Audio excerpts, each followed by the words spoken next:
Members of St. John's and friends, on Monday of this week, I had the wonderful opportunity to participate in a Eucharist at Christ Church Cathedral at noon.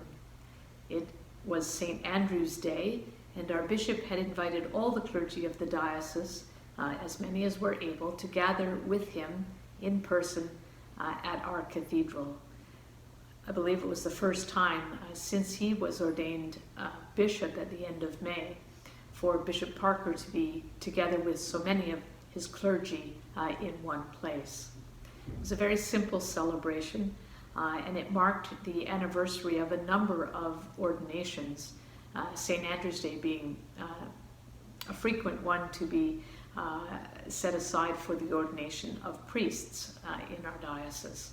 It was for me and some of my colleagues our 37th anniversary of ordination on that day, and I well remember the very fine party that St. John's threw for me here in the parish hall in the Northcote Burke room, I think it was, after the celebration at the cathedral that night.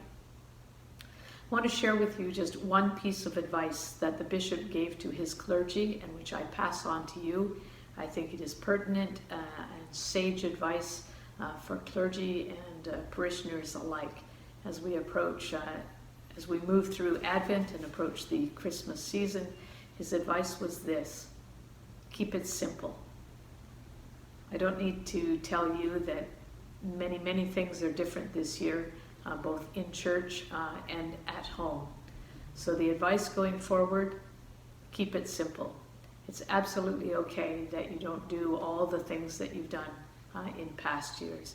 Let's hope we're able to do some more of those in the coming by next year's Christmas and going forward. But not this year. It needs to be simple. We will have a wonderful hymn sing, carol sing by Zoom on December 13th, and 2 in-person services of worship on Christmas Eve at 9 o'clock and Christmas morning at 9:30. Please do pre-register for both of those. It helps us to manage our numbers. We'll have a Zoom, not a Zoom service, but a YouTube service available at 7 o'clock on Christmas Eve that will be more geared for our families with children. So until we meet in church or Zoom coffee hour or by telephone, I remain yours in Christ. Bye for now. Well, here we are in Advent, a time of really special feelings. And at a time like this, I always like to turn to the music of the great Johann Sebastian Bach. He understood these feelings and he did his best to put it into music. Today, I'd like to play for you one of his most famous pieces, taken from his cantata number 140, Wachet auf, ruft uns die Stimme, which is translated as Sleepers Wake, a voice is calling.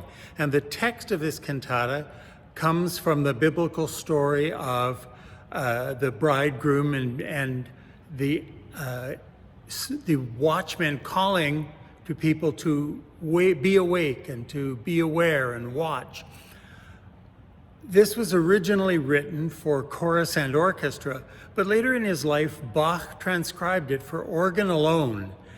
And the melody of this hymn, Wachet auf, is in the left hand. So you'll see on the organ, I reach up and play on the 4th manual, which is the solo trumpet. It's an amazing piece and one of Bach's most famous melodies. Here is Wachet auf, ruft uns die Stimme from the Schubler Choral Preludes.